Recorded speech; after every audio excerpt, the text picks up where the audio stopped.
Hello, everybody. How's it going? Hello, YouTube. I've got AJ here. I forgot to mute YouTube, and I was like, "Why are you repeating yourself?" Jeff is not here, everyone. Well, at least he might pop in, but probably not. I imagine. I have defeated him at last. Yep. Let me know how volumes are. This is me talking. Minotti, yes, here we go. Crap, how does Jan do these? AJ Minotti, what is your favorite video game controller? Controller? It's probably just the Xbox controller. Best be specific. The current one, the series version. All right. How's the elite? Don't forget, it's not like a question answer on a quiz. This is a volume check. Talk a little bit more. Oh, okay, yeah. I like paddles. Also, the 8-bit Do Ultimate 2 is very nice. What? Nothing. You like your paddles, AJ. Everyone has their thing. That's right. How does AJ sound, everybody? Even know the AJ juices, and Sean is here also. Sean, who is your favorite 4th gen Pokemon? It's Lopunny, Mike. Holy shit! I would not have known if you had put a gun in my head. So what generation is Lopunny? I don't know. Well, you got me. It's on record. No one show that to Jan.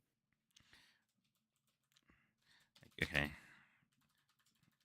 Since I'm tweeting now, since I'm talking about Silksong, I banned Jeff from this episode.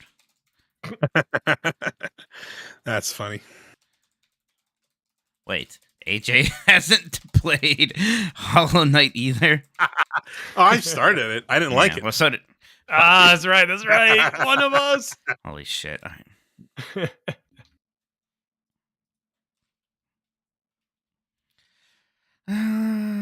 Okay. I changed the seat. I don't know why I still have it on this starting soon thing. We're really almost ready now. Okay, there we are. Okay. All right. I think we're actually pretty much just ready then. So, why don't we do this? All right. You're not gonna hear music, AJ, but you're gonna hear me do an intro in a second. The people at home will hear music though. I can work with that. All right. Yep. Just hold still here. We're gonna start now. Hey, you guys hear me? Start cheering now! Yeah, let's get this over with. Yeah.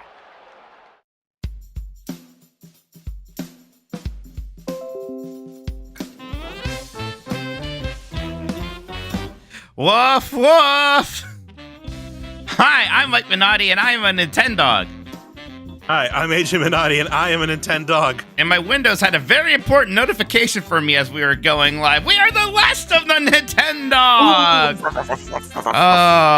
Today, Indie World. Who cares about that? Silksong!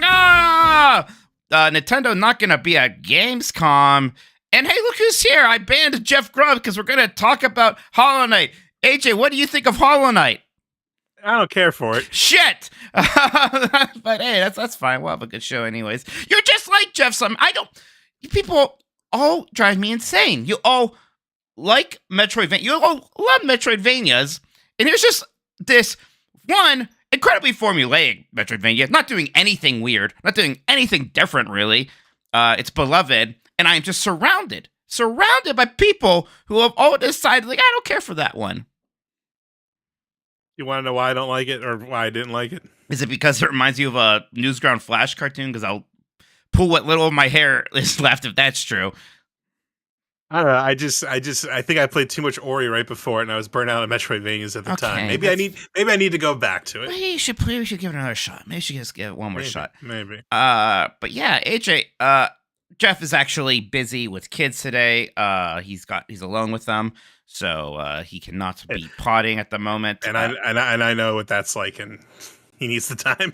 Yeah, but how are you doing? We had a nice weekend. We went to we went to a barcade on Sunday. It was like kind of kids' day though. Earlier in the day, they have a lot of it's called Pins. It's in Pittsburgh.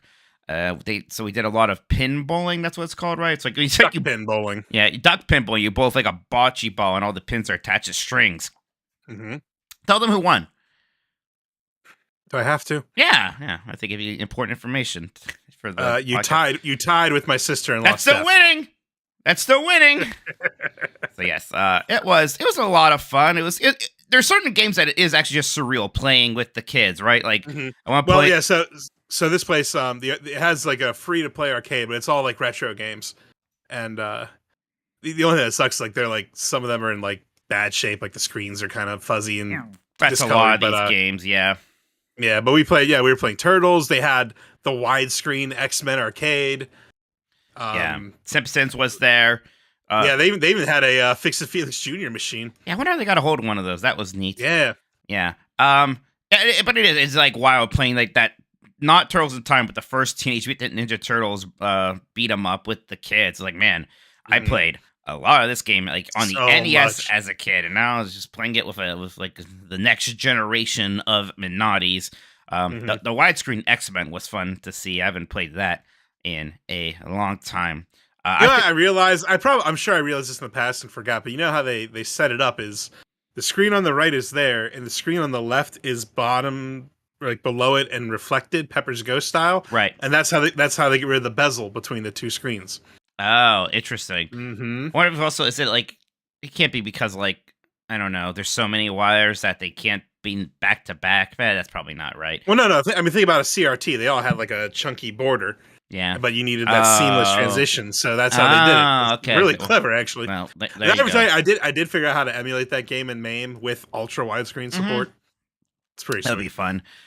I wish Scott, like, it would be such a dream if we could just get a new X-Men beat 'em up with this cartoon. I know. Really popping up. And I know, like, people are like, oh, we can't because Sony has all the rights to X-Men games. But, like, Spider-Man has shown up in some games since the Insomnia thing. Maybe I'm making that up. But when did Marvel Ultimate Alliance 3 came out? That had to have come out after the Insomniac Spider-Man game, right? Right, and he's in, like, the leg. I think it's, like, he can be in games that he's not, like, the main character. Maybe so I don't know if, like, if that gets screwy with X-Men. But, like, come on. Yeah, or at least... Imagine if we could get, like, the Konami License Beat 'em Up collection. How amazing my God, it'd be so good. That would be if we had just the I mean, Turtles already got its own thing, but if we had Simpsons and X-Men. They're all owned by Disney now. Yeah, they're all owned by Disney. What's Sean Drake doing? Okay, look, Simpsons is free, then get Tribute Games making a Simpsons Beat 'em Up.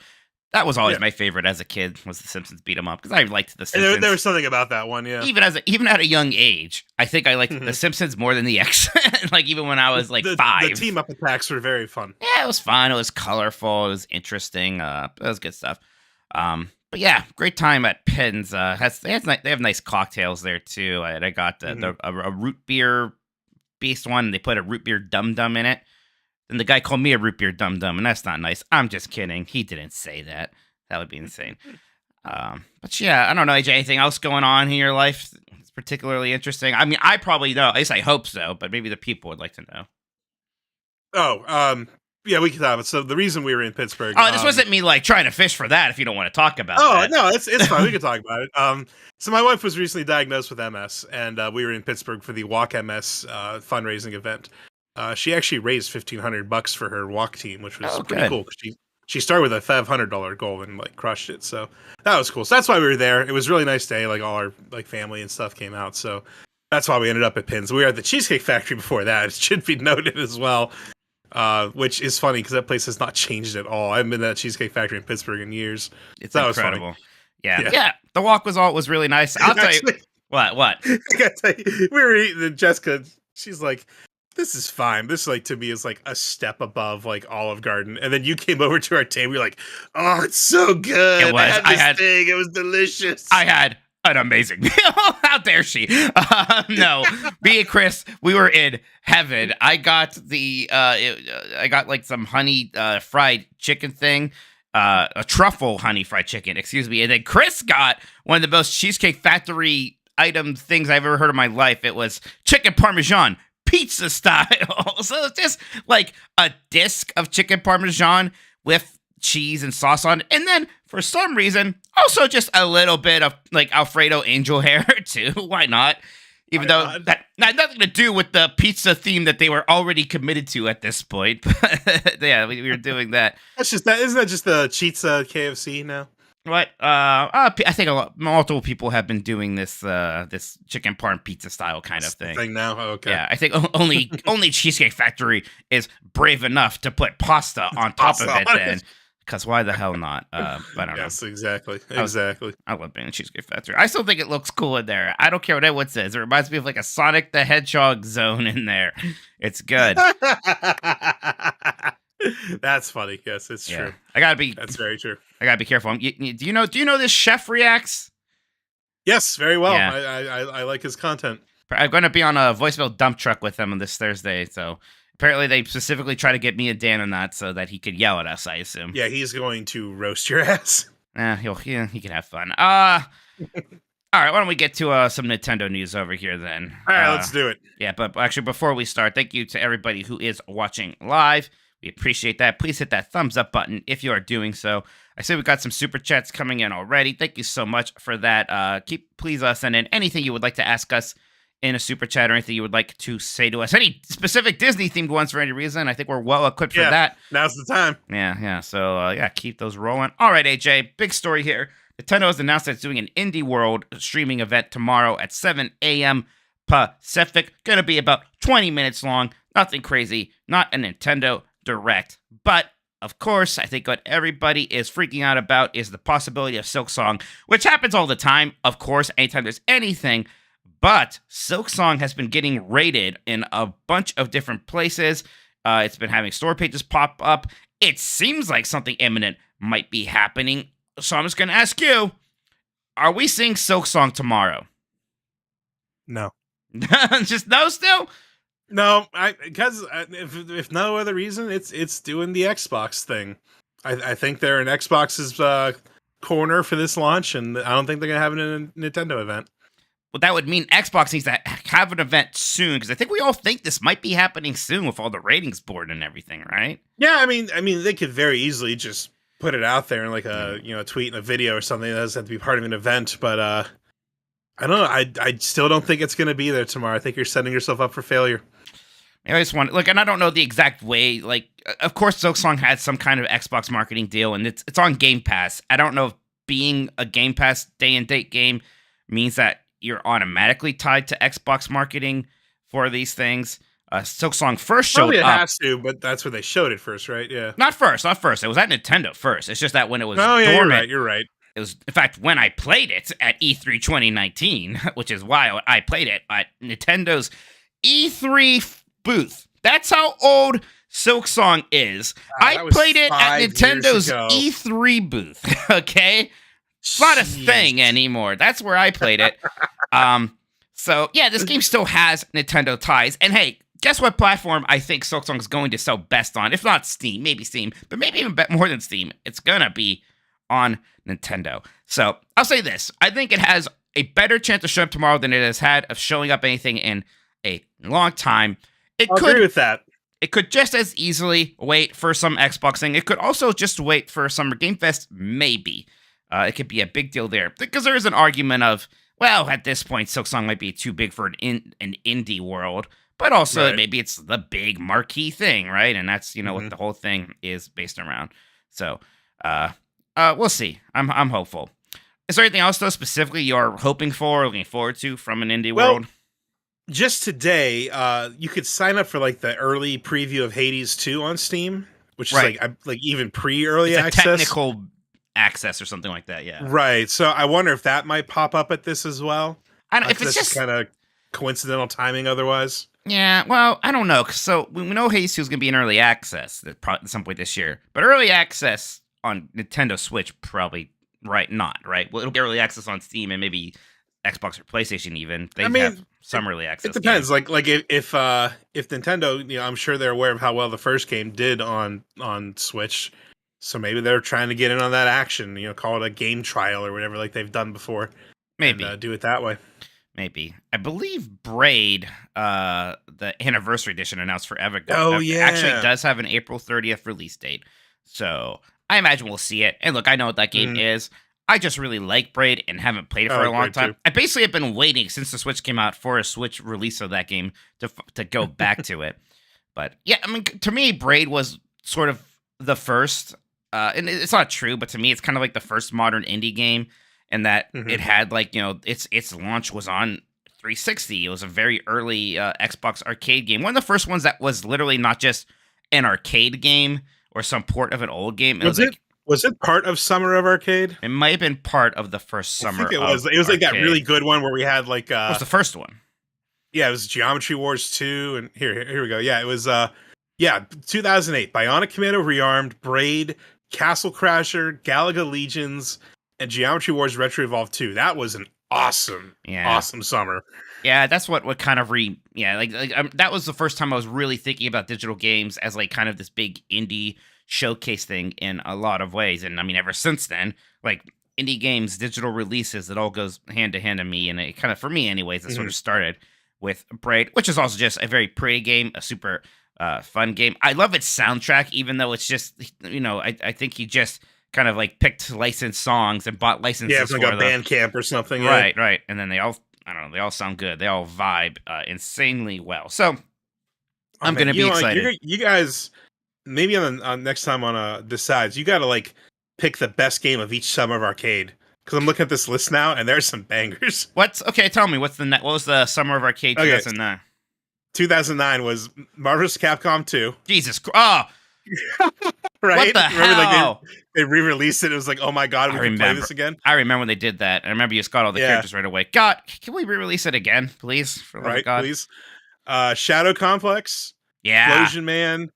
TMNT Turtles in Time Reshelled. That sucked, but it was exciting at the time, but that was bad. Yeah. That was just like the epitome. We had a bunch of those at that time. Like, we're making a classic game. We're getting rid of gorgeous pixel art, replacing it with really lo-fi 3D models. Like, okay, thank you. And Trials HD, which would make Jeff happy. Was Bionic Commando the next year? Rearmed? No, it was the first year. I already said Bionic Commando was the first year? Yeah, that's right. Braid and, You're right. I have a distinct memory of playing Bionic Commando with you when you were living at our grandpa's house after he passed. That was that summer, yeah. Yeah. I think the first year is the best still. What's the third year? Yeah. 2010 is Castlevania Harmony of Despair, Hydro Thunder Hurricane, Lara Croft and the Guardian of Light, that game's good. Limbo, and Monday Night Combat. Man. Oh, wow. Me and you are the only two people in the world who care. Like, hold a torch for Monday Night Combat. No, not Monday Night Combat. A lot of people like Monday Night Combat. We like Super Monday Night Combat, which was a sequel and a different game, and no one played it but us. Yeah. Limbo, huh? Okay. Let's see. There's 3 more years. 2011. Well, that's enough of that. That's fine. But okay. Oh, what you want? All right. Well, I didn't mean to cut you off. There's only 3 more. Oh, then we're halfway through now. Yeah. Okay, be clear, it's the grandpa's house, not the one who shot the dog. You have 2 grandpas. You get you get at least 2 grandpas usually. 2011 was Bastion, From Dust, Fruit Ninja Connect, Insanely Twisted Shadow Planet, which was a pretty good game, and Toy Soldiers Cold War. Oh God. 2012 was Deadlight, Dust and Elysian Tale, Hybrid, Tony Hawk's Pro Skater HD. Yeah, that wasn't bad. Racketeer. Yeah. Tony Hawk's Pro Skater HD was not a very good version of those games, and then we got Tony Hawk's 5, it was just much worse. Yeah. And then the last one, 2013, was TMNT Out of the Shadows. Wait, which one Flashback. is that? I think this one was like kind of off the first live action movie with the Michael Bay one, but kind of not. Was it that or was it box art? Okay, weird. All right. Flashback, Brothers, A Tale of Two Sons, and Charlie Murder. Yeah, so you could tell it was already diminished at that point. Right. Yeah, it was fun. I mean, I think those first few ones definitely were the strongest. I think, to me, Braid is still the all-timer Summer of Arcade game. Although there's a lot of... Castle Crasher is also insanely good. That first year, man, that was good. Yeah, man, Castle Crashers, that's good stuff. It's so funny because the Behemoth still has, like, a booth at every PAX you ever go to. Even though, like, I don't know, like, they make games still, I know they're making new Alien Hominids, but I don't think they've ever been as big as they were when Castle Crashers I was going to say, do they? I'm looking at their studio list now. Yes, Alien Hominid, Alien Hominid 360, Castle Crashers, something called Super Soviet Missile Master. Yeah, well, like, there's an Alien Hominid game, like, re-release and a new Alien Hominid. I don't know. I only care so much for Alien Hominid. Theater. And Yeah, I pick never people. cared for Battle Block They Theater. should make another game. Maybe they'll show up at the indie showcase. I don't know. There you go. Full circle. You think there's any chance we get like another? Hey, Nintendo's letting some indie developer make a game in one of their franchises, like we got with. I mean, I'd love to see Zelda. that, but I don't know. I mean, it's been a long time now. Yeah, I mean, it'd be a good way to fill out the year because they don't have much else. Sure would, right? It sure would. All right. So then the next thing here, Nintendo's not going to be at Gamescom. It announced it usually is, AJ. So why do you think that this is? There's kind of two thoughts out there. I was gonna say the one reason would probably be because they're not ready to talk about Switch 2, so they don't have anything else to talk about. But also, last year's Gamescom is kind of when the Switch 2 rumors started. And maybe they want to keep things bottled up, so they're just not even going to go. Whoops, so that nothing can leak out. Right. I mean, I think it's because they just in general don't have anything they can really talk about yet. Some people are like, oh, it's because they're going to have a direct and they want to save everything for that. Maybe. I think there will probably be some kind of direct show where they will have some announcements. But yeah, there's not enough for them to talk about at Gamescom. There's not even enough for them to have meetings about at Gamescom. This has felt like a very slow year for the Nintendo Switch. We all sort of thought that was coming, and I'm sure we're sort of in for that for the rest of the year as well. I mean, how are you feeling about the Switch, AJ? I want to ask you generally, because for me, it's definitely the year I played the least amount of it. Oh, for sure. I've barely picked up. I mean, I've played Mario Kart and Splatoon with my kids when they've asked, and that's been about it with it for all of 2024. Did you check out Princess Peach Showtime? No. With the twin daughters, you don't they never say anything to you about that, or like, oh, I told them about it a while ago. I think I showed them the first trailer. Honestly, I can't get Liv to stop playing Minecraft. Yeah. And Soph, if she's playing anything, she usually wants to play Fortnite. Like they're just kind of in that mode right now. They just play their thing. That's kind of, I guess that's just the way it is, huh? Right. I mean, Soph gets into Minecraft with Liv because they figured out how to do multiplayer, and then even Walt on his iPad because it has crossplay gets in with them. But yeah, no, that's what they do. Do you find that they still really only know about the games that you tell them? Because I mean, at that age, no, they're enough on YouTube that they follow some streamers who will talk about a new release and they'll ask me about stuff and I'm like, oh yeah, and then I answer it and I'm cool for a second because I know what's going on. Like when I got Liv Pikmin 4 for Christmas, she's like, oh yeah, all my friends are playing this. Like she knew what it was. Yeah, but then she played it once. But then went back to Minecraft. No. And Soph, she played Mario RPG for a weekend and went back to Fortnite. How dare they? Yeah, I know. It's like I didn't get them video games for their birthdays recently. It's like, I don't know. It seems like they're kind of just playing those same ones. Maybe next Christmas I'll try again. Maybe should I guilt them into playing the games I got them more? It'll be good for them, AJ. Yeah, you could try it. Stop playing so much Roblox and crap. Actually, are they too old for Roblox now? I think they might be too old. Oh God, no. God, I wish they were. No. They won't stop playing Roblox. I hate it. All right, one more little news story here, but we talked about this on Game is the Science, but some SNES games did come to NSO. Sugoi Herbereke, Wrecking Crew 1998, and Super R-Type. AJ, did any of these do anything for you? I've never heard of the Sugoi Herbereke, although the picture of it looked familiar. I'm sure it's come up. I didn't know there was a Wrecking Crew 98 until you talked about it last week. So, yeah, well, I mean, obviously a very late Super Nintendo release, and it only came out in Japan. It's a puzzle game. It's more of a puzzle game than even the original Wrecking Crew, which is more of an arcade-style game. I mean, literally, it was an arcade game. The funny thing is, it looks like this was where, the Builder Mario helmet came from. Yes. That's in Mario Maker? Yes. I think it literally is actually, it started there, I believe. Yeah. And then Super R-Type's fine. I like it's a good shmup. Yeah, I mean, if I really want to play shmup on my Switch, there's a lot of ones you could just get for this. Or Genesis is the better shmup console generally. There are some good SNES ones, but you'll be better off playing Musha on there. Or again, getting the there's a Sega Ages version of Thunder Force 4, I believe, and that's another very good 16-bit. Was it one of the Thunder Forces I was talking about, the Saturn? They had that really good soundtrack. Maybe I forgot about. I think it was Thunder Force 5. I think there was a 5 on Saturn. I'm not sure now. I know more about 4. Sugoi's kind of it's kind of an arena fighter, but on the Super Nintendo. So kind of a Power Stone I suppose. I don't know. Kind of wild. Yeah, so it's fine. Nothing crazy here. I sure hope that they would pick up the cadence of these NSO releases, especially when things are sort of slow otherwise. But who It's knows? also just weird. Like they're like we had to scrape the bottom of the barrel and get like this Japanese Power Stone. Like it's like you've got other like big games you haven't released yet that you could very easily put out. But okay, Is there anything anything specific on the Super Nintendo side that's not there yet that you're really hoping for? Now because I haven't honestly followed as closely, so I'm not even sure what is and isn't out. I would really like to see like Final Fight 2 and 3 from Capcom on there.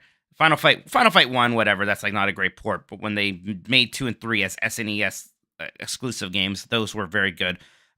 If you want to do shmups, give us UN Squadron instead of Art. I mean, Art Type's fine, but I would really like to see UN Squadron in there, and Sunset Riders, stuff like that. A lot of third-party stuff. I think first-party-wise, they got all the big Nintendo stuff at this point, unless I'm forgetting about Yeah, I think is there any big first-party ones missing? I don't think so. I think they got... I mean, God, especially we have Wrecking Crew 98 now. I think we have a lot of the first-party ones on there. We still don't have... on NES, we still don't have Star Tropics 2, but so I would like to see that. Oh, yeah, what the heck? First-parties-wise. Yeah, that's weird.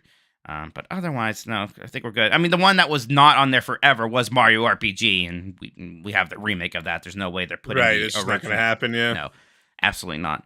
And, hey, I know there's a Mega Man X collection, but maybe you can get Mega Man X1 for that thing also. Yeah, just for fun. I'd say I think with like Castlevania 4. All right, AJ, let's take a little break. That's it for the news. We'll come back. We'll read some super chats. How's it sound? Sounds good. All right, that's the break. Do you need to do anything? No, I'm good. Do you? No, do you have the super chats pulled up? Yes. Pull them up, baby. Oh, they're pulled. Yeah, Christian couldn't make it either today, if you people couldn't tell yet.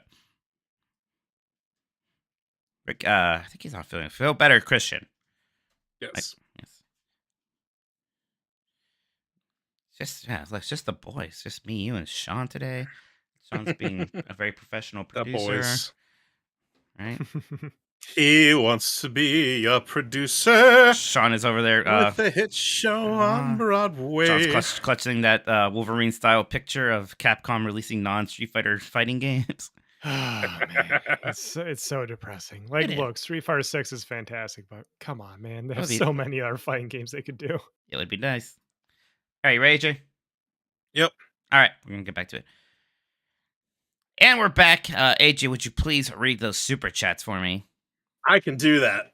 First up, we have from Big Fresh 37, and he says, "Spent the weekend playing Tape to Tape, and now I'm convinced it's the best portable game besides Captain Toad." Is this what Tape to Tape is, Mike? Is that the Matthew Rory hockey game, or is this a different hockey game? It's a hockey game. I don't know if it's Matthew Rory. All right, let me know. This is. At it. Oh, go ahead. Oh, I was gonna say I pulled it up on Steam and I wishlisted it to check out later. It's like part hockey game, part party game, I guess. Oh, this is Matthew Rory's game. All right, well there you go. Yes. Okay. Yeah, it looks fun. Yeah, so I've seen this. AJ and I like sports, but we're not huge hockey people just because we're Cleveland sports people. Cleveland doesn't have a hockey team, even though Pittsburgh's even closer to us than Cleveland, and they have a hockey team that wins a lot. I was just there last night actually, but that was for work. Yeah, you work at a lot of Pittsburgh Penguin games because they have a deal with the college that you work for. Explain what you do. Mm-hmm. Oh, I do marketing for Youngstown State University, but they reached out to me on LinkedIn because they saw one of the billboards I placed in Pittsburgh, and they're like, "We never heard of you." And I was like, "I'm an hour to the west." And they're like, "Well, you guys are Penguins and we're Penguins. Should we do something?" I was like, "Sure." Well, there you go. We did. Yeah, well, that's fun. All right, next super chat. Okay, from Carlos Lopez. Carlos Lopez, excuse me. He says, "Why does this industry not care about the technical side of the medium? Issues like stutter and frame rate. Most good software doesn't release like this. Most good art doesn't either. Why does this continue?" I mean, obviously no one's trying to put out things with technical issues. Usually it's a lack of money and time when a game doesn't run super well. Mm-hmm.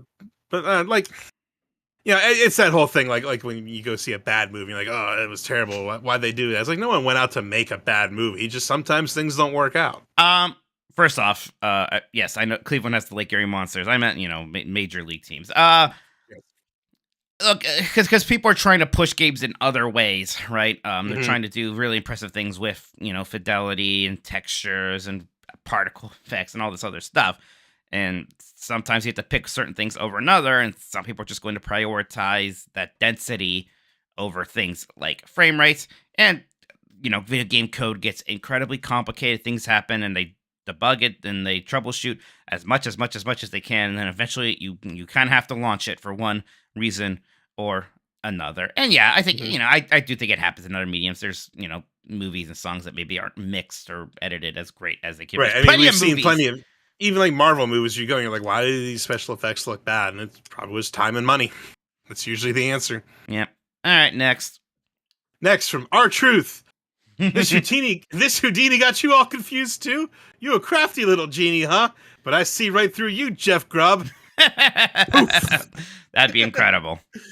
I wish I had like a huge wig. Oh god, I just broke my mic stand. Hang on. Tighten it up. There we go. You're really whacking that thing, huh? R Truth, look who you made me do. Oh, wow. This Thanks. is plan all along. Thank you, our truth. Oh, so did you clip him saying you really whacking that thing? Okay, good. Next from Chrono Rig, who's now a Lincoln member for 24 months. That's 2 years of giving you money Thank for you. some reason. Thank you. I appreciate it. He says, "Hey dogs, with Geo Corsi going to Nintendo, do you think we'll see more exclusive third-party games for the Switch 2 and rip Cheddar Biscuit?" Now, look. Let's talk. As the Lobster Boys are here, we have two members of the Lobster Boys. Now, Yes.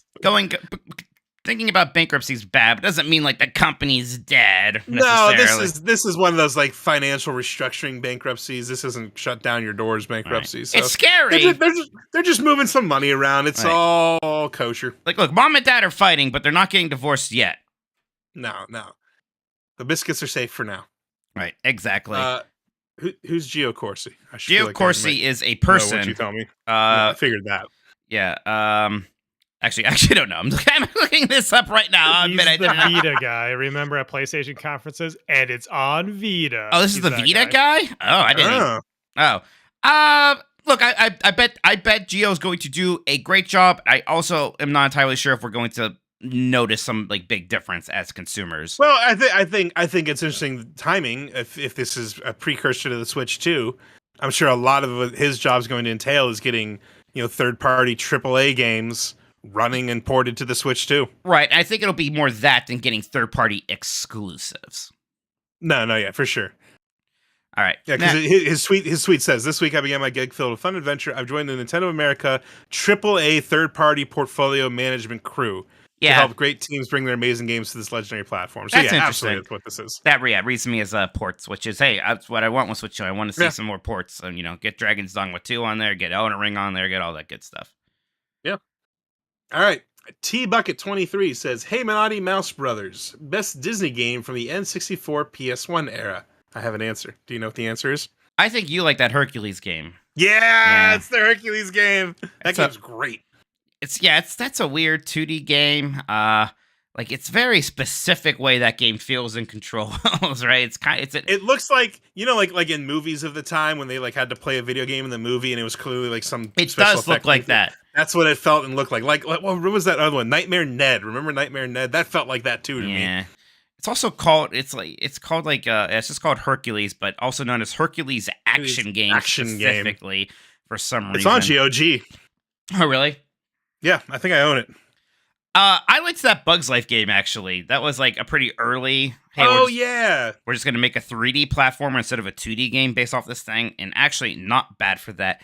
I think a lot of people's answer is Toy Story 2. We didn't play a ton of Toy Story 2 for some reason. Yeah, we had it, but yeah, you're right. I don't know why that is. Yeah, but I also definitely think of PlayStation when I think of Disney games, not Nintendo 64. Although, now we had the Dreamcast version of this, but it also came out on PS1, was the Walt Disney World racing game.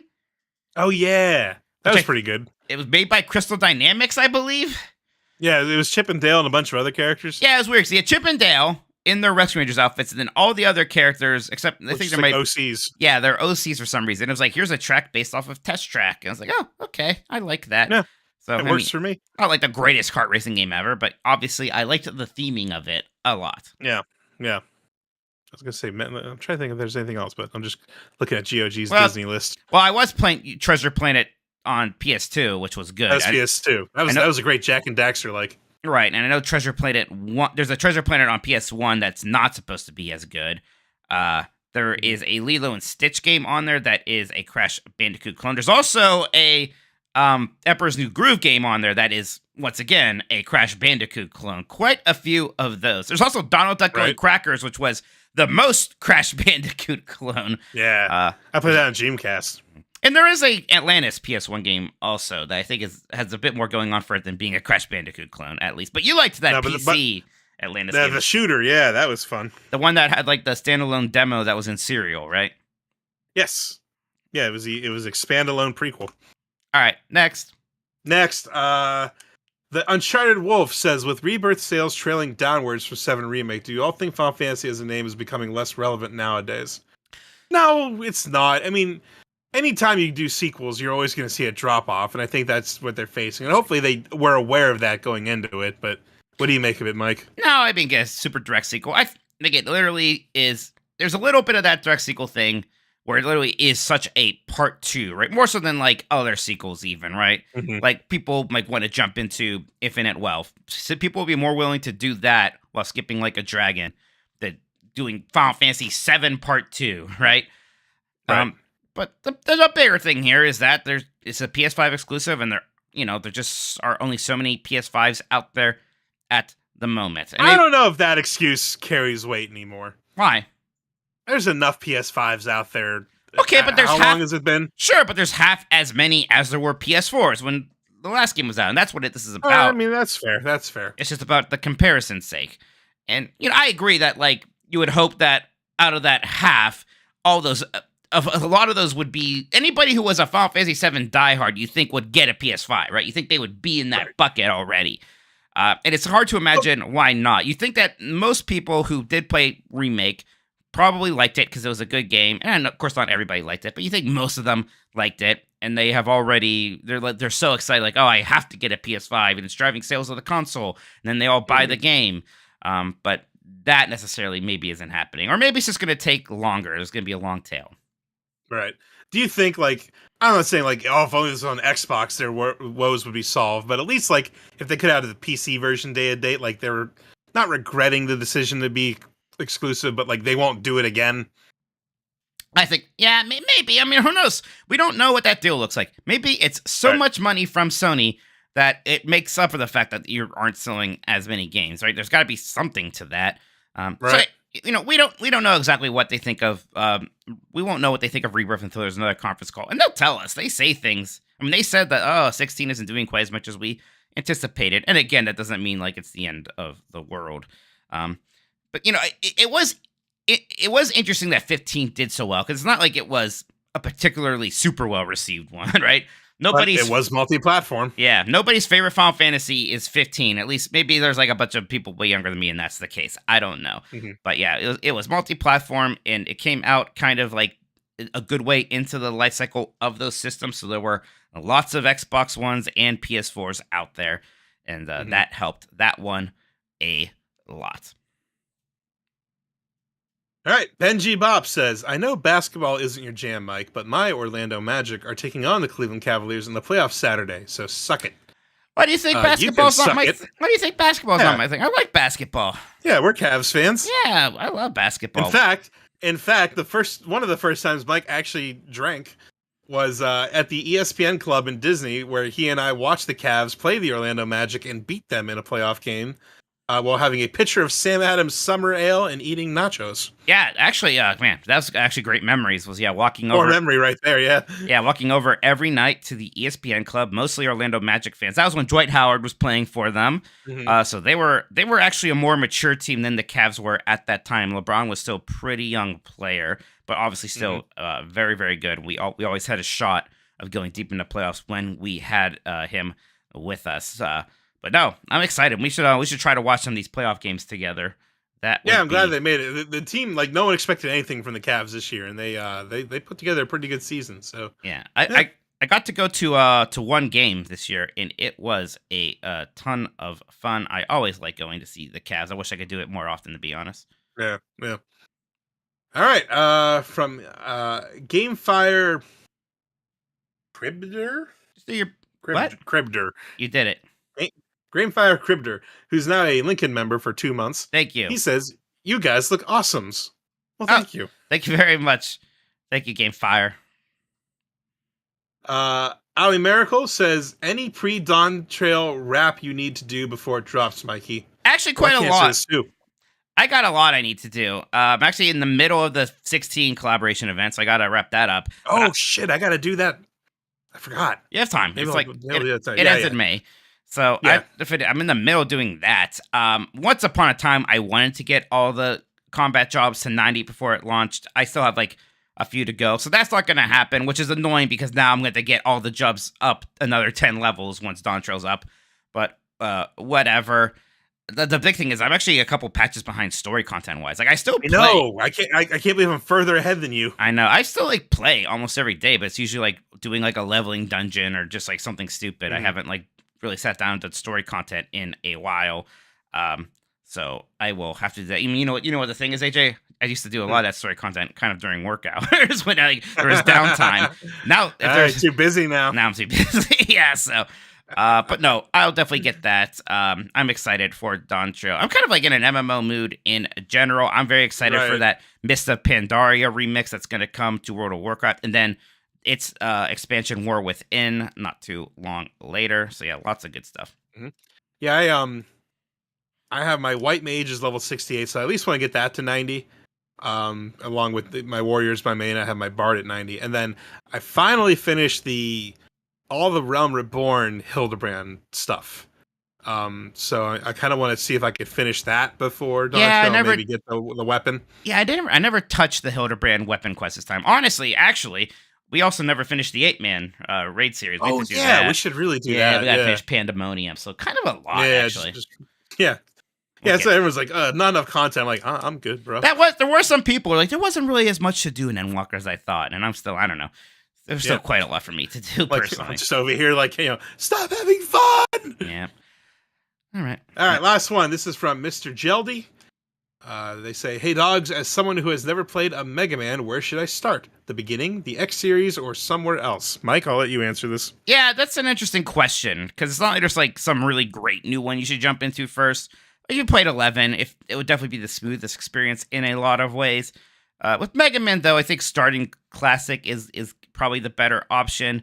I would say start with Mega Man X or Mega Man 2 first. And that'll give you a pretty good idea. And just, if you want to mess around and try to guess on your own what bosses to go to, that's fine. Don't feel bad looking up what the stage order should be. We all did that. So if it's Mega Man X, look up where those capsules are too. But I would say start with 2 or X is probably the best thing to do. Or Zero Collection is very good. That's jumping in the deep end. Those games are a lot harder. Those games are kind of hard, yeah. So especially X1 or 01. So I see, X and Mega Man 2. I mean, they're all going to probably be hard if they're your first Mega Man games. Absolutely. Yeah. But decide if you want to start with the original series or X. Get that Classic Collection because they're usually on sale. You can find them. Skip Mega Man 1. Either start with Mega Man 2 or Mega Man X and just go. You'll be good. All right. That's it. That's it. Thank you so much for the super chats, everybody. If you want to send in more of them, we will read them before the end of the show.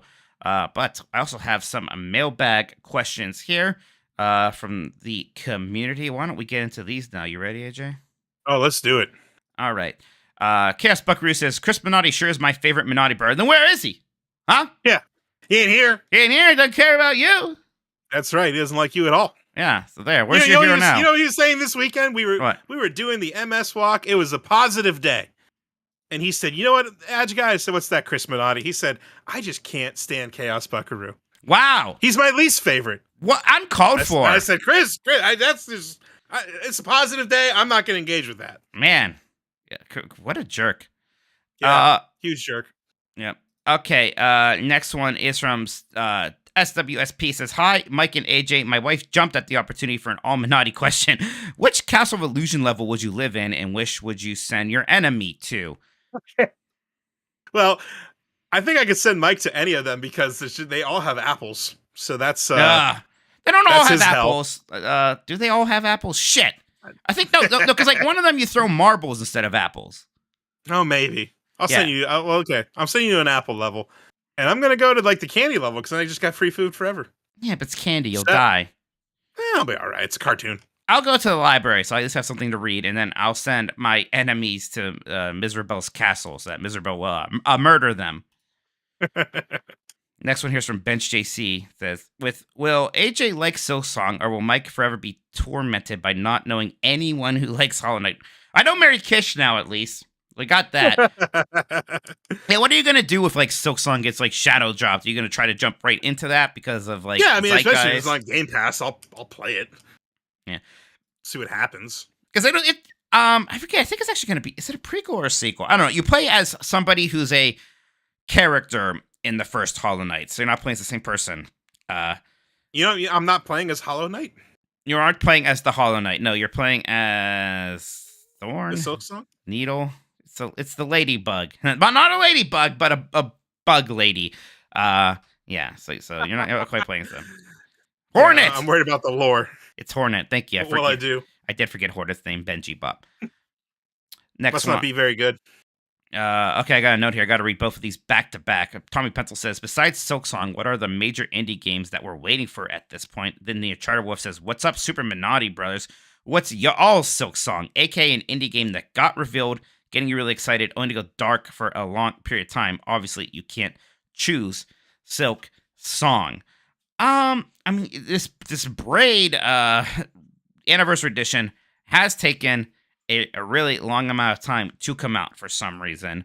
So that maybe counts. I'm trying to think if there are any other like indie games that have like been announced and we haven't seen anything about for a very long time. Like what else is coming out? Some of them aren't even indie anymore. Like the Ori People's new game is being like published by a major publisher, not Xbox. I forget who. Not Xbox, because Xbox doesn't want to work for them anymore. Wonder why. Yeah. And like, Hades 2 we know about. I feel like Silksong is maybe a little unique in this regard in terms of just we were waiting. Oh, forever. It's a good one. The Plucky Squire. Yeah, and but I don't think there's anything like that one's coming, and maybe it doesn't have. I feel like we like. That's like I feel like the way we talk about Silksong and all of these, like every time there's a PlayStation thing, everyone's like, oh, maybe the Plucky Squire will show up. That's good because it's supposed to come out this year. But we don't know. I guess maybe the indiness of this can be disputed, but the Metal Slug Tactics we have not heard about in a long time. Oh yeah, that's another one kind of disappeared. Yeah, so what the heck is going on with that? I do not know. Okay, Mike from SoCal says, what Disney World franchise would you all like to see get a new game release? Shout out to 90s Disney Podcast. Thank you, Mike from SoCal. Yeah, what Disney franchise? I mean, we're on this kind of like weird late 90s nostalgia wave right now, so maybe it'd be cool to get like a new Treasure Planet or Atlantis something. I mean, that's very specific to my taste. You could do something fun with that. But let's see. I don't know, what else? I mean, I would love a new DuckTales game. DuckTales is so good. We had that remake about like 10 years ago, maybe even longer now, and that was neat. I'd love more of that. Any of those Disney Afternoon things. The Tailspin game would be amazing. Even so, like, imagine if we had a parody of Arkham City, but your Darkwing Duck, right? Something. That's the answer. When are we gonna get like the good Darkwing Duck game? Yeah. Well, we did get one. I mean, that came out wrong. A new high-end Darkwing Duck game it's doing something interesting. You ever see the TurboGrafx Darkwing Duck game? I remember the screenshots. It's not good. Played it. Real bad. Real bad. The NES one, fantastic. That one, not so good. God, can't we just get the freaking Disney Afternoon Collection on Switch? It's very upsetting. That's very odd, yeah. Is there any like Disney World specific franchises that you'd like to see get a game? Yeah, it'd be kind of cool if they did like a test track racing game. Sure. Especially like with this reboot of it, the ride coming, like they could do something cool with that, I feel like. Yeah. Yeah, I don't know what what would you pick? I don't know. I want to say Journey into Imagination. I'm not really sure how kind of a game that would be. Let's just made like a cute character platformer with Figment. That might be fun. Basically, kind of like Psychonauts, cool, I suppose, right? Yeah, something like that. I think maybe. That would be cool. You're going to like people's imaginations. You could have all kinds of Disney references in there. There you go. No, Sunny Eclipse game. There we go. T-Money's got it. I would actually kill somebody for that. Yes, a combination of music and cooking game. Absolutely. Okay, Joyzy says, does AJ care that Persona 6 is green? I don't not care. How much Persona have you ever played? I know it's not a ton. I played that bit of Persona 3 Reloaded, and that's pretty much it. Oh, you were playing a little bit of it. Why'd you stop? Why do you always stop? Other stuff came out. No, play this. You were like, "Oh, this is so good." You texted me like, "Oh, this is so good." I was like, "Wow, I know. You probably played like 3 hours of it." Listen, my gaming life lately has become very patchy. Like, I'll just have stuff where like my evenings aren't free, and I don't play anything for like a week. Like, I was playing Dragon's Dogma 2 and loving it, and I haven't touched it in 2 weeks because I haven't been playing games at night lately. You need to pay less attention to your family. You need to play more video games. I mean, that would be the solution. They'll be fine. Why don't we take a one more break here? We'll come back. We got some more of these to go through, and we'll do some other things. How's that sound, AJ? Okay. Is there like a clicking or something coming from your end sometimes, AJ? I don't think so. I'm hearing a I clicking. heard something like very minor in the background. It's not like super annoying or anything. No, and but there was like something a... they'll get edited out. But yeah, it's fine. YouTube's having some weird problems. I know chat's saying that they... we're talking about it over in the Discord too. I think YouTube subscriptions are broken. It might be YouTube as a whole. I think it's YouTube as a whole because it's right now. It says that 5 people are watching the Coins thing, which I know is probably not true. I think it's because subs are broken and we have the chat in sub only mode to prevent bots. I think that affects some of the stuff. Oh good. Let me get a drink real quick. I'll be right back. Okay. Oh, apparently Penny's outside also. Okay. Yes, quote unquote Penny. All right, Mike. Guys, Penny's not real. Yeah, I was gonna say AJ would know. He just has a little like Alexa app that barks every so often. Oh, it's like ambient noise. It's like a white noise machine. Right. Okay. Have you heard about the glory of Bucket Chan by any chance, AJ? No, tell me more. Oh, okay. Well, you see, on this 25th anniversary picture up, you just need to go listen to the Bombcast. That's what you need to do.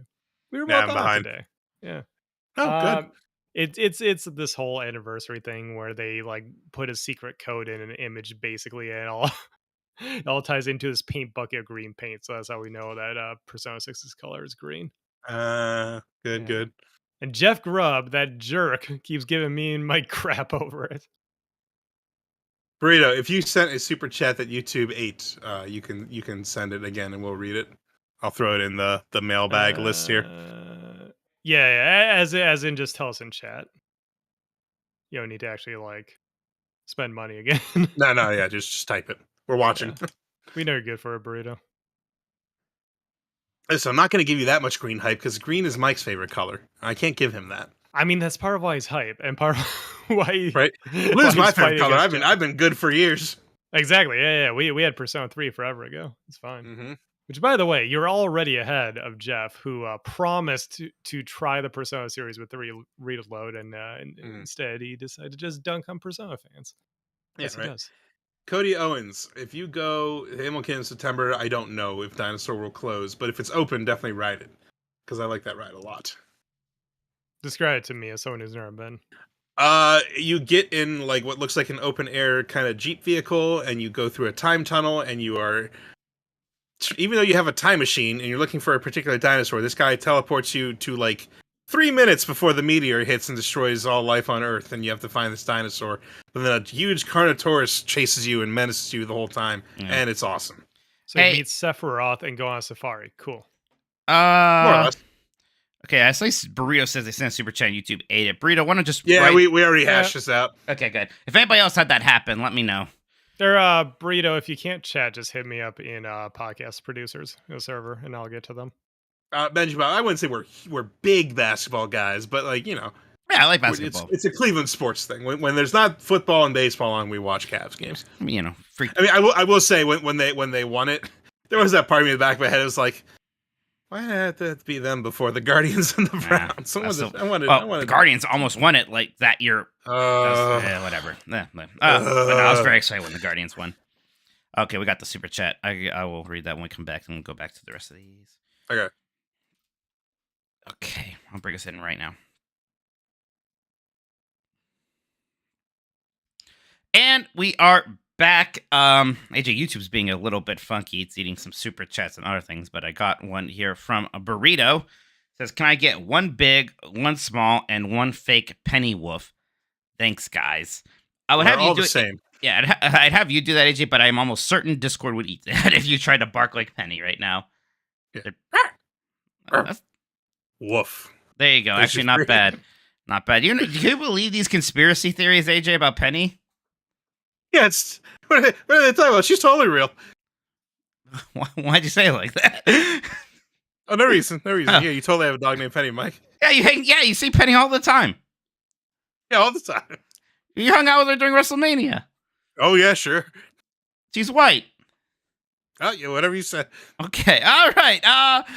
We got some more things from the mailbag to get to here. First one's from Benji Bob. Says, Wolf to my dogs. When's the last time you guys have exploded a barrel? Thanks as always. When was the last episode? It's funny you say because I was just looking at this. Let me pull it up. We said we were gonna do one more and we never did. Well, because you got it really in your head, like the finale's gonna be a musical, which was a nice way of making sure we never did it. It's like, of course, we're not gonna be like, okay, let's write a whole musical. What were you talking about with that? I had one song written and ready to go. Yeah, you're insane. So we just never did a finale. It's like, oh, a musical. What do you mean? Someday we'll do that one song and we'll put it out on the feed. But There the you last go. episode went live on January 3rd, 2021. The 2020 game. It was the 2020 Game of the Year / Game of the Show episode. I'm actually shocked it was only that long ago. In my mind, it's been a while. Wow, I just accidentally pushed play on the episode. Our audio quality is awful. And that's like the last episode. That's rough. Yeah, and we did it. How many episodes did we do? This was show 567. We did a lot of those. We did that show almost every week from It was 2007. 2007 till 2021. Yeah, we did 13 and a half years of that show. That's insane. Wow. Man, I didn't it's it's been long enough weird. that you can kind of look back at it. It's weird that was because it kind of it sort of smudges together in some sense. Like I cannot remember 500. It's like trying to remember individual school days, like trying to remember that one math class. You have this globular memory of sophomore year math, but that's not what it was actually like doing that every day for a while. And this is so much more than that. People who don't know what I'm talking about, AJ and I had our own podcast called Exploding Barrel that we did as brothers for a long time, and it was fun. It was never huge, but we had a little viewing base, and it was it was good. I don't want to say practice. That makes it sound that diminishes what it was, but it was very good that I got. That's what it was. I mean, that was part of your entry into gaming journalism. That's how I learned audio work, basically. Yeah, I mean, I was doing that before even my Bitmob internship. So, but God, you're learning it's that. Do you have access to that feed if we're recording a podcast? Would it show up there? Could you publish to that feed anymore? Yeah, I can publish. So it's because we tried to move it to Anchor, which Spotify bought, and not all the episodes are able to transfer. But if you go to the website, which is still up, every episode is on there. The first episode went live on August 24th, 2007. Okay. So that's why maybe at some point we'll record a proper finale for the Exploding Barrel podcast. I remember that. I remember the highlight was we were looking at the virtual console releases, and there was that Newtopia game for the TurboGrafx, and it was just a Zelda game, and we freaked out about it. Yeah, we thought we were so funny for pointing out that this is just Zelda. This is Zelda, can you believe it? We're hilarious. Hosp says, hey, dogs, what's your best hope for a shadow drop during the Indie Showcase? Surely time for Braid. I think Braid specifically has an April 30th release. Yeah, that's what you said. So, probably not that. I mean, dare I say Silksong? I don't think they'll shadow drop it. No. If it's being rated, I don't know. I could see it going either way. It's hard to tell. But yeah, I don't know. It'd be something I'm not expecting, honestly. That's the weird thing with indie games. It's so much of it is oh, wow, I recognize this studio. Or I didn't think they'd ever make a sequel to that. Yeah, here, Phil Fish is going to come out and finally release the Fez 2. Yeah, there you go. Remember when he announced that game and then like canceled it the same day? Yeah, he got real mad. How did he even get mad? Who knows? I was gonna say I forget what he got mad about. I forget what. I think it was like one person on Twitter because like I don't know. He has that kind of weird mentality. Why did Phil Fish cancel Fez 2? There you go. In the meantime, Anderson64 says, "What is your favorite indie game? What's your favorite indie game on Switch, AJ?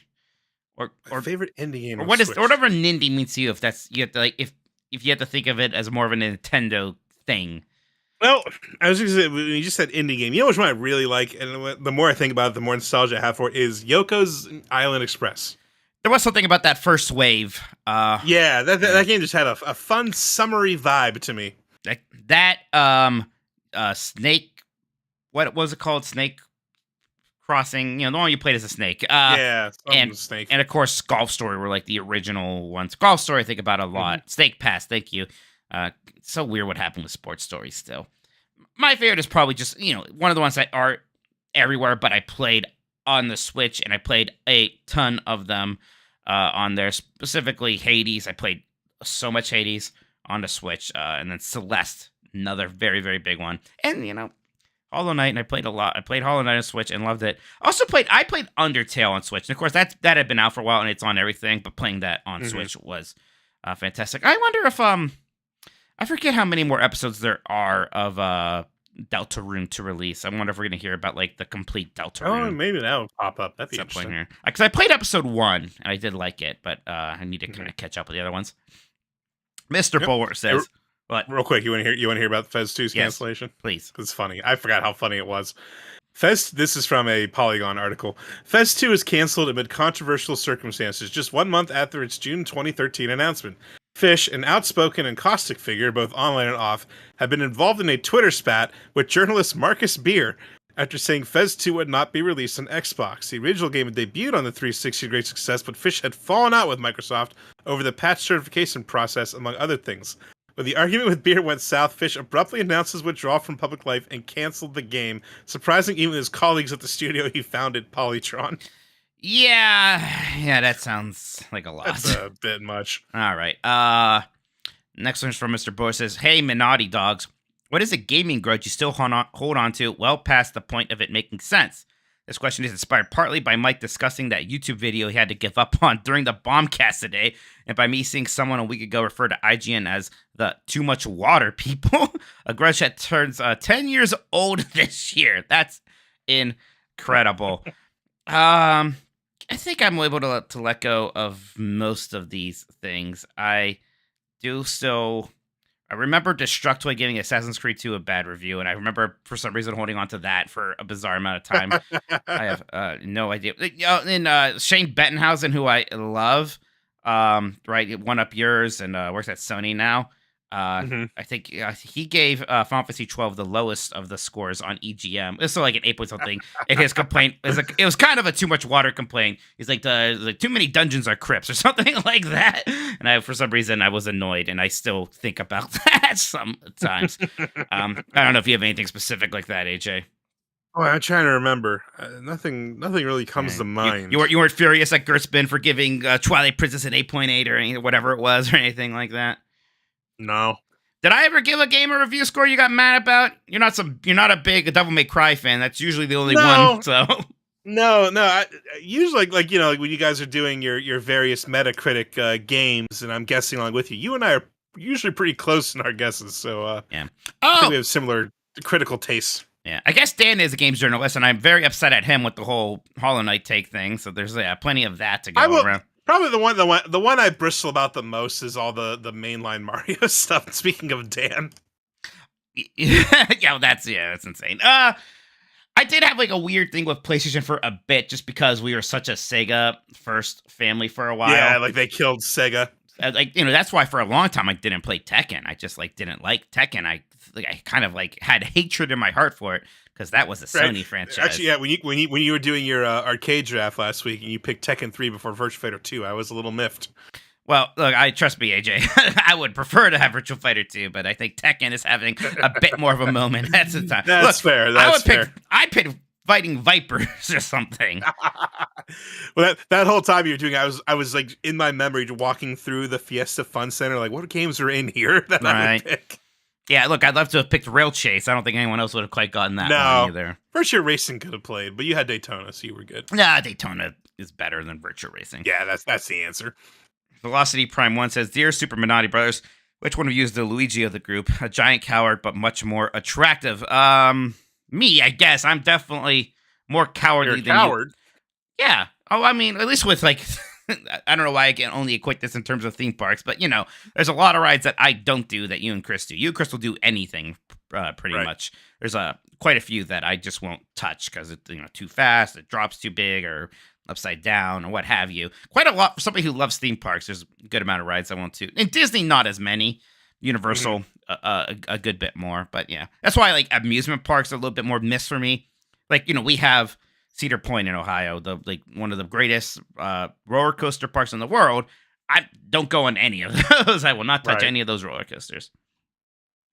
Crouching Boomer Hidden Zoomer says you have to reboot already existing, gets a new coat of paint, revive defunct ride getting remade, and remove any Disney attraction. What do you do? Okay, so reboot, that would be like what they're doing with Test Track, AJ.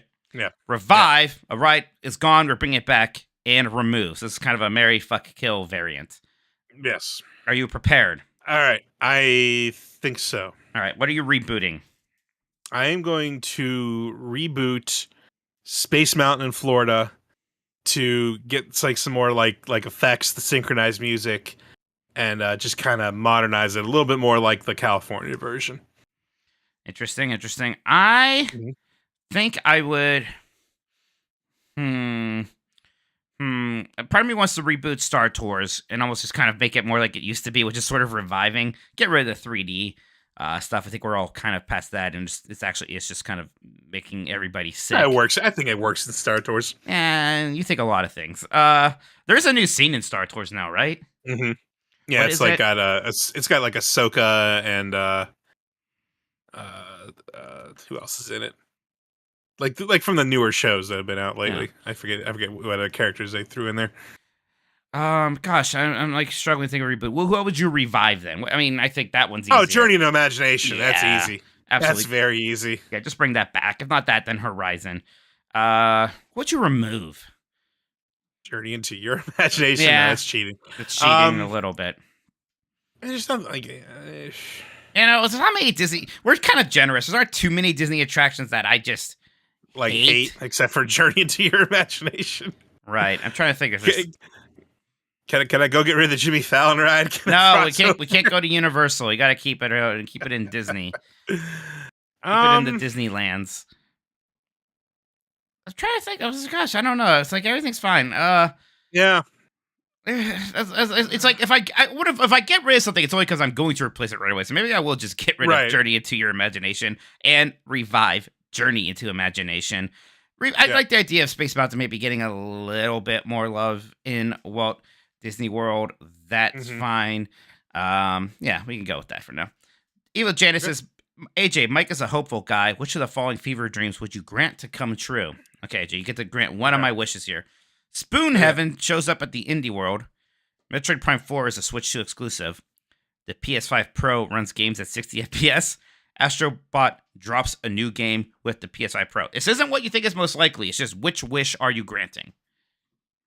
I'm going to give you Metroid Prime as a Switch 2 exclusive. Okay. You know why? Why? Because then you would be right and Jeff would be wrong. Yeah. And I know. So now you get the game you want and you get the gloat. Ooh, Yeah. this man. Yeah, it's gonna be so sweet. It's gonna be so sweet. Yeah, where's my Ridge Racer wish? That's the one. Yeah, right? What's funny is you actually played Ridge Racer Type 4 when we were growing up, and I didn't. Oh, back then I loved it. Now I'm the freak about that game. I want to shut the hell up about I it. feel like our dad with Star Trek now. Shoji Koto says, hey, doggos, do you think Nintendo skipping Gamescom 2024 is in part due to the rumored Switch 2 demo that leaked after last year's event? Also, will you be donning your clown makeup for the Indie World Showcase tomorrow? Yes and yes. It's like you want to think yes because Nintendo is so weird about that stuff, but like, whose fault would that be? It's not like it's Gamescom's fault or like it's just the people who leaked Look, it. You show people and then they told people. Like, how's that anything to do with Gamescom? Mike, you said how many cat shines were in a game that was coming out a week later, and they haven't talked to you since. Yeah, but at least that was my fault, right? Like they're a petty company. If but it doesn't matter. If I'm at Gamescom and you come up and kick me in the balls, I don't go, "Damn it, Gamescom!" Right? No, but you also maybe just stop going to gaming events in general. Like, I bet Nintendo just stops going to shit now. Maybe. I mean, if they want to do more of their own things, fine. You do have to network a bit, so you have to have meetings. And sure, you can... Maybe not if you're Nintendo, I guess. I don't know. You still have to have meetings. You still have to do business. So I don't know. It's weird. It might be the case, but it'd be weird. Yeah, hey, look, the smarter bet is always still on no Silksong, so we'll see. But, hey, we're going to see that game eventually, right? All these things that feel like they're never going to happen, like someday a Half-Life 3 is going to happen, right? It seems wild, but someday that's going to happen. Everything happens eventually. Right. Jamie, H1224 says, AJ, thoughts on Liverpool's trophy hopes this season? Will it just be the EFL Cup, or do you think the Europa and Premier League titles are still possible? Okay. The Premier League is still possible only because Arsenal lost. But, God, Arsenal lost, and we had the opportunity to get ahead, but no, we had to lose to a shitty team, 1-0, because we just lost all hope. I don't know why. I don't know if it's the ticket sales thing as a distraction or what. I'm very upset about that. Because, oh God, we need Man City to come from behind and win it again. Lord. I don't know about Europa. Again, we lost another one there too. That's going to be a hard deficit to come back from. So, I mean, I'm glad we got the EFL. That was a great championship match. I would have liked to get the Premier League and Klopp's last season. I'm getting scared. I mean, it's not over yet. It could still happen. We need some things to go our way, and we need to win out. I'm just worried about this team winning out right now. I think injuries took their toll, and the guys who are playing are running out of gas. And that is your Liverpool update for today. I like the word Europa. It's fun to say that. Casual says, Dear 2/3 of the Minotti Pyramid, what are your top 3 cheeses? Okay, this is fun. I could do this. Yeah. Blue cheese. If you don't like blue cheese, I mean, look at me. Go to hell. You know my baby mouth. Blue cheese is amazing. Blue cheese is delicious. I had Mike, the one pizza place, Coca's Pizza, they had a new wing flavor. It was sriracha blue cheese, and it's excellent. Very nice. Ooh.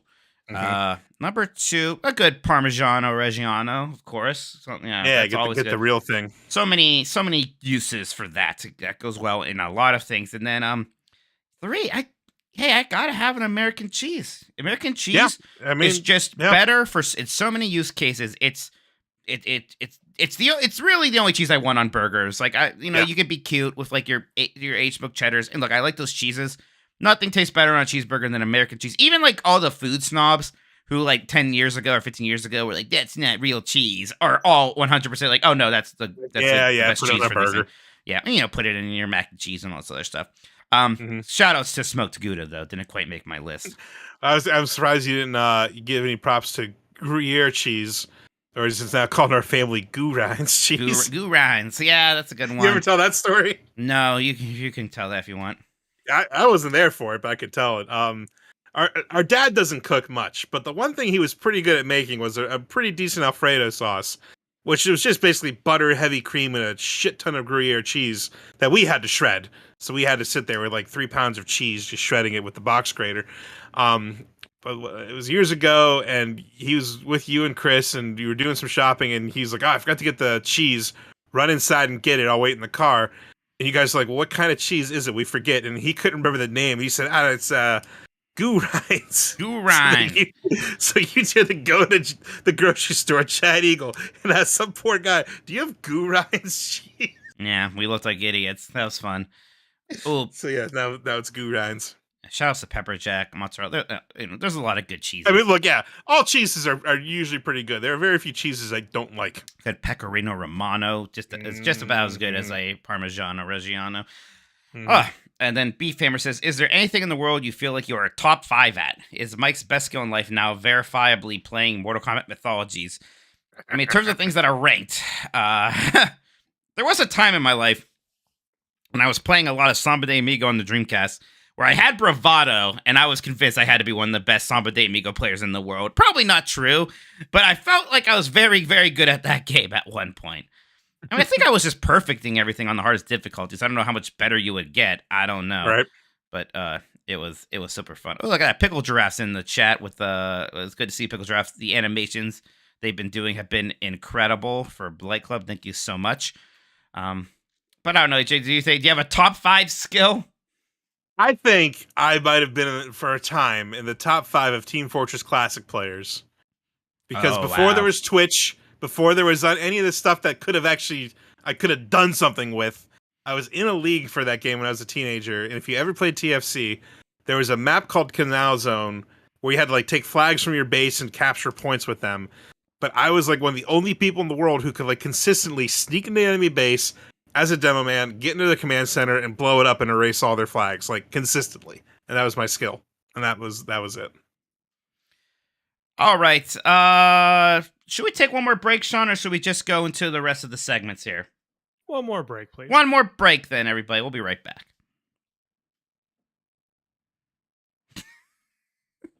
All right, well, I'll read Jeff Grubb's message when we get back. You ready, AJ? Yeah. And we're back. I have a belligerent chat here from a Jeff Grubb. Let's read this. You are going to look so stupid, and I will gloat when Spoon Heaven doesn't show up tomorrow, trying to reverse manifest it for you. Oh, thank you so much. See, Jeff. you just undid it by saying that. Wow. That's at 10. Man, why are they doing it early? So I have to, I'll be watching that with Jeff over at Giant Bomb, I believe. So that'll be interesting, at least. Then I'm doing Game S Mornings tomorrow, and and Blight Club. Busy boy tomorrow, Mikey. All right, let's go. AJ, have you been playing any Nintendo games? Yeah, so I actually was doing something today after you retweeted this guy. His name handles Infidelity, and his whole thing is he's been porting NES games to the Super Nintendo with very minor changes, but he'll often update the music. Mike, are you familiar with the MSU function of the Super Nintendo? No. Okay, so if I have it right, and maybe Sean, you might know and you can correct me, but so we all know like the PlayStation was originally going to be like the Sega CD add-on for the SNES. Yes. There was the component in SNES hardware that would have been what handled the CD audio of these games. And at some point, people figure out how to tap into that for emulators, and you can basically download audio files and mod them into existing SNES games to get CD quality audio. Oh. I've done this with Chrono Trigger. I did it with F-Zero is pretty good. Mega Man X. And this guy is done with all his NES ports. So I fired up so far DuckTales and Mega Man 2.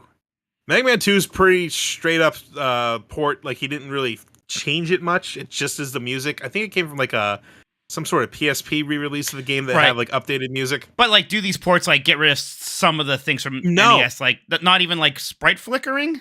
No, that's all present. When I played through 2 levels of Mega Man 2, and that was all there. Because I know because he's doing Mega Man 3, and my thing is like, oh, because Mega Man 3 has like a good amount of slowdowns. Like, oh, will that not be as much of a factor if it's on SNES?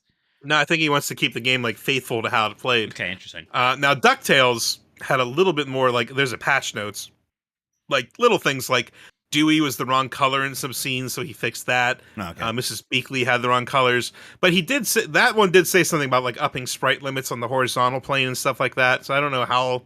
I just played a little bit of the moon level, but that's cool that would help with because sprite flickering. Then yeah.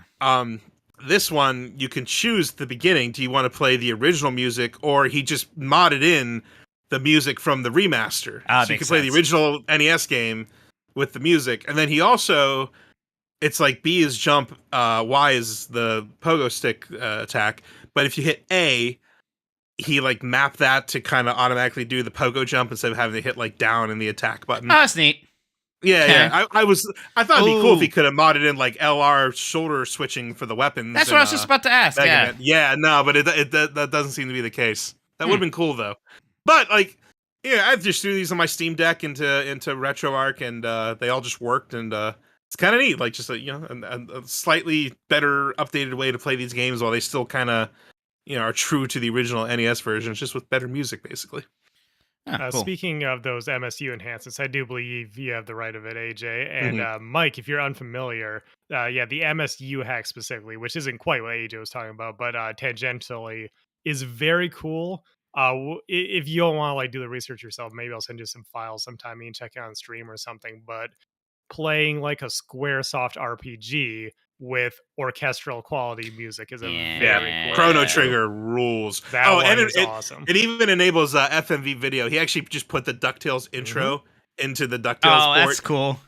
but it kind of has like a little bit of that like pixelation that you would get Frame, like on a okay. Sega CD game. It's pretty cool. That sounds pretty sweet. Okay, neat. Yeah, he just hosts them on archive.org, and you can just download these and throw them in an emulator. So, yeah, it's neat.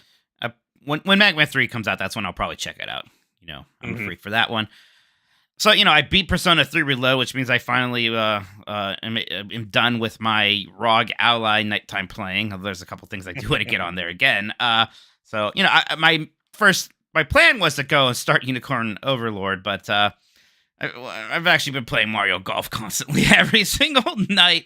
It's Mario Golf for Game Boy Color is so good, that RPG style single player mode. Because I'm at the fourth course, and it's actually pretty tough. So you kind of have to do reps in it to learn the course and try to level up a little bit more. I finally got second place on it, but I want to get first place. And then when you do that, you have to win a match game against the former champion. And I think then I'll finally see Mario. That's what's so funny about it, is that I have played this for probably 7 hours now. You forget it's Mario Golf. There's a Right. picture of Mario in the one guy's office, and I love that about these games. Actually, Now, you're playing the Game Boy Color one, right? yeah. This is the one that's on Yeah, 'cause- NSO. Right, because I played so much of the Game Boy Advance one. It's one of my favorites, and I never actually played the color version. So I'll have to go back and do. It's this very too. similar. It's almost simpler in some ways that I like, because it's even less I It's have to not. It's not as much of an RPG, is well, it? just narratively, no, but mechanically, absolutely. And it just Okay. this games feel super good to play. It's almost everything I need from a golf game, right? It doesn't even have the top spin stuff that is pretty traditional in Mario Golf games, shortly after this, right? But I don't really miss it here.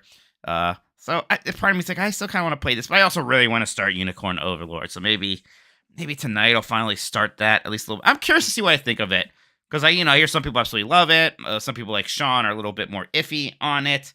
So I kind of want to form my opinion about it. And I usually love everything that that studio does. So Vanillaware, we'll check it out. But I don't know, anything else, AJ, Nintendo wise? Oh, I have one thing. It's not Nintendo, but I just wanted to bring it up because it just came out this weekend. I've played through it 6 or 7 times now. It's the Dawn Trail benchmark tool. I haven't even Very run excited. that yet. I'm very excited. I figured out how to import my character data from the live game in, so I got to see my beautiful boy going on newfound adventures. That's been controversial for some people. Some people don't like Yeah, seeing well, their so- character look different. Because there's so My for guy- people who don't know, there's a graphical Yeah. update happening in Final Fantasy 14 Dawn Trail. Right, and this benchmark tool is kind of our first chance to see it hands on. My dude looks pretty identical. My hair is higher resolution. My face has more texture. But I've seen some people they suddenly have freckles. A lot of people don't like the teeth in the Lalafell. Have you seen this? Yeah, honestly, I'm fine. I mean, I never liked the way the teeth used to look in the game, to be honest. So It kind of looks like ugly Sonic. There's a little bit of that, maybe. I don't know. Sonic, and they said they're open to still changing stuff before release. I think they want that feedback, so I'm sure they'll do something with it. But yeah, I'm just real, and I scored very high on the benchmark. I was very happy very about that good. with everything maxed out. So Good yes, for you. very excited. All right, I think we have a couple more super chats, and if you want to send one in, it's your last chance. I think YouTube is all working again too, by the way. So Yeah, let's see. and also, where while we did leave read off? these, a few more thumbs up, please. Close to 100. Don't make me. I'll find a way to punish you. Mine still says 11. I got confused. I was like, oh yeah, it's broken. Yeah. Let's see. We are on Mikey O'Leary. He says, bad news, boys. The Run Disney 5K sold out an hour before I even got through the registration queue. No jogging through Epcot for me. I am so sorry, Mikey. I know that's a point of contention with a lot of stuff Disney does, like D23 tickets, all this stuff just sells so quickly, and they have not figured out a good system for it. No. So yeah, yeah, that's too bad. Chris, our younger brother, did that one time. Sounded like it was fun. Guys, which Minotti did the Run Disney? Which one didn't from us? I will never know. Yeah, I'm not exactly in running shape right now. Maybe someday. Dan's training for a half marathon, I think, actually. So, Oh wow, yeah, good on him. Dan seems like the kind of person who could just like get up and run a marathon and be like, oh, that wasn't that hard. And it's fucked up because he basically eats worse than I do, even. So I don't know where it comes from. Some people just got those genes, I guess. All right, the final super chat for now, unless you want to send another one, is from Connell Wood, and he says 12 hours until clown makeup time. You got some white face paint, Mike. You're ready to go. I am ready to go. Yeah, I could make that stuff look much more clown-like if I wanted to. Mike, you'll be like so amazing if you like put up some glass for your camera and then drew a clown smile and then position yourself just so.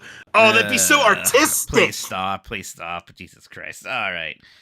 Well, that's the show, actually. That's for, I have to find the outro music. Again, you aren't going to hear this, but I can't believe the fucking outro for this podcast is Cruising Blast still. God damn it, Jeff.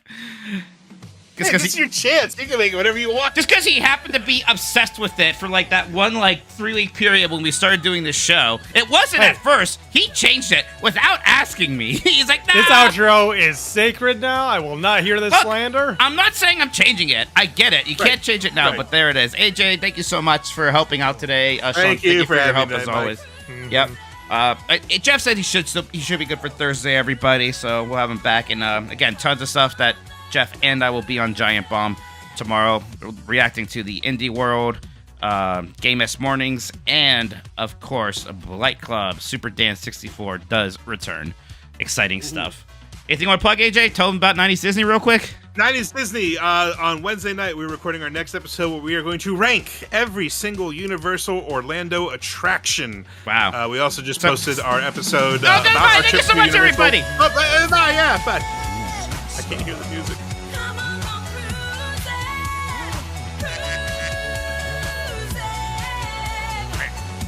It's Donald Duck for real.